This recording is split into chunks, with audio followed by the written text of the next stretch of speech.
Assalamualaikum warahmatullahi wabarakatuh. Perkenalkan, nama saya Raras Mantili dengan NIM 185030119 dari kelas C Program Studi Pendidikan Bahasa dan Sastra Indonesia Universitas Pasundan Bandung. Di sini saya akan memaparkan materi mata kuliah analisis penggunaan bahasa Indonesia mengenai poin ke-6 dan ke-7, yaitu dasar hukum bahasa Indonesia sebagai bahasa nasional dan bahasa negara, serta fungsi dan kedudukan bahasa Indonesia sebagai bahasa nasional dan bahasa negara. Dasar hukum bahasa Indonesia sebagai bahasa nasional dan bahasa resmi. Yang pertama, terdapat dalam Undang-Undang Dasar 1945 Bab 15 Pasal 36 yang berbunyi, bahasa negara adalah bahasa Indonesia.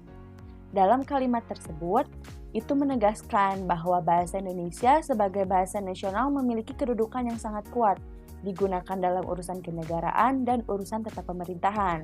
Sebagai bahasa nasional maupun bahasa negara, usaha pelestarian, pembinaan, mengembangkan bahasa Indonesia menjadi tanggung jawab setiap warga negara Indonesia. Selanjutnya ada Undang-Undang Nomor 24 Tahun 2009 termuat dalam pasal 26 sampai 45. Sebenarnya, undang-undang ini lebih ke dasar hukum tentang penggunaan bahasa Indonesia.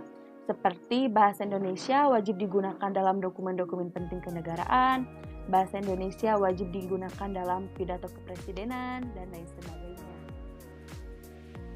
Kedudukan bahasa Indonesia sebagai bahasa negara tercantum pada Peraturan Undang-Undang Dasar tahun 1945, Bab 15, Pasal 36 yang berbunyi, bahasa negara adalah bahasa Indonesia.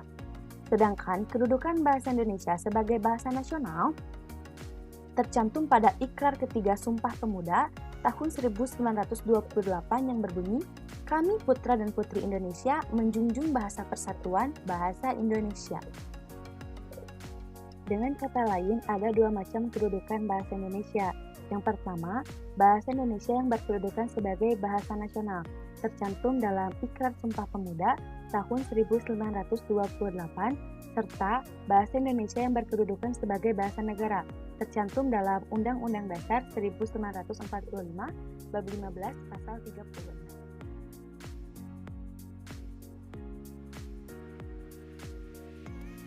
Selanjutnya ada bahasa Indonesia dalam kedudukannya sebagai bahasa negara memiliki beberapa fungsi, di antaranya yang pertama sebagai bahasa resmi kenegaraan, yang kedua sebagai bahasa pengantar dalam pendidikan, yang ketiga sebagai alat perhubungan pada tingkat nasional, yang keempat sebagai alat pengembangan kebudayaan, ilmu pengetahuan, dan teknologi. Yang pertama yaitu sebagai bahasa resmi kenegaraan. Sudah pasti bahasa Indonesia itu digunakan dalam berbagai dokumen-dokumen penting kenegaraan, serta digunakan dalam setiap kegiatan-kegiatan resmi kenegaraan. Dalam Undang-Undang Nomor 24 Tahun 2009, Pasal 26 dikatakan bahwa bahasa Indonesia wajib digunakan dalam peraturan perundang-undangan. Kemudian Pasal 27 yaitu bahasa Indonesia wajib digunakan dalam dokumen resmi negara. Dan pasal 28 yaitu bahasa Indonesia wajib digunakan dalam pidato resmi presiden, wakil presiden, dan pejabat negara yang lain yang disampaikan di dalam ataupun di luar negeri. Yang kedua sebagai bahasa pengantar dalam pendidikan. Nah, bahasa Indonesia ini digunakan dalam bahasa pengantar pendidikan mulai dari taman kanak-kanak, sekolah dasar, sekolah menengah pertama, sekolah menengah akhir, sampai perguruan tinggi. Sebagaimana dicantumkan dalam Pasal 29 Undang-Undang Nomor 24 Tahun 2009, yaitu bahasa Indonesia wajib digunakan sebagai bahasa pengantar dalam pendidikan nasional. Yang ketiga ada sebagai alat perhubungan pada tingkat nasional, dan yang keempat sebagai alat pengembangan kebudayaan, ilmu pengetahuan, dan teknologi. Bahasa Indonesia adalah salah satu bahasa yang memiliki sejarah cukup panjang dalam pembentukannya, baik lisan maupun dalam bahasa tulisnya. Bagi masyarakat Indonesia, bahasa Indonesia mempunyai kedudukan dan fungsi di dalam kehidupan masyarakat bangsa dan negara Indonesia. Kedudukan bahasa Indonesia sebagai bahasa nasional memiliki beberapa fungsi. Di antaranya yang pertama sebagai lambang kebangsaan, yang kedua sebagai lambang identitas nasional, yang ketiga sebagai alat penghubung antar warga, antar daerah dan antar budaya, yang keempat sebagai alat pemersatu suku, budaya, dan bahasanya. Yang pertama sebagai lambang kebangsaan nasional. Sebagai lambang kebangsaan nasional, bahasa Indonesia memancarkan nilai-nilai sosial budaya luhur bangsa Indonesia. Dengan keluhuran nilai yang dicerminkan bangsa Indonesia, kita harus bangga dengannya, kita harus menjunjungnya, dan kita harus mempertahankannya. Sebagai realisasi kebanggaan kita terhadap bahasa Indonesia, kita harus memakainya tanpa ada rasa rendah diri, malu, sikap tak acuh. Kita harus bangga memakainya dengan memelihara dan mengembangkannya. Yang kedua, sebagai lambang identitas nasional. Dengan menggunakan bahasa Indonesia sebagai bahasa nasional, maka akan terlihat jelas identitas kita, jati diri kita sebagai bangsa Indonesia. Dengan bahasa Indonesia akan dapat diketahui siapa kita, bagaimana kita. Maka dari itu, kita harus menjaganya. Jangan sampai ciri kepribadian kita tidak tercermin di dalamnya. Dan jangan sampai pula bahasa Indonesia tidak menunjukkan gambaran bangsa Indonesia yang sebenarnya.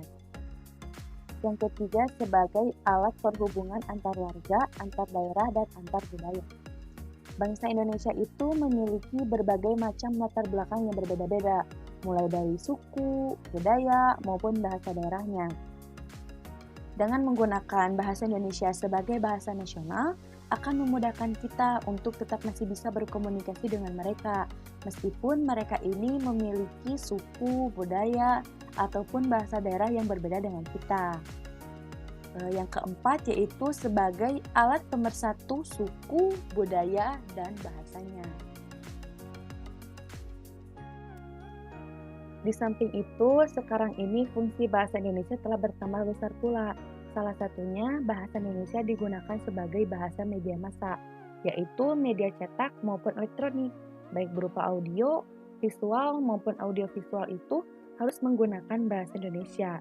Media massa menjadi tumpuan kita dalam memperluaskan bahasa Indonesia secara baik dan benar, seperti termuat dalam Undang-Undang Nomor 24 Tahun 2009 Pasal 39 Ayat 1, dikatakan bahwa bahasa Indonesia wajib digunakan dalam informasi melalui media massa.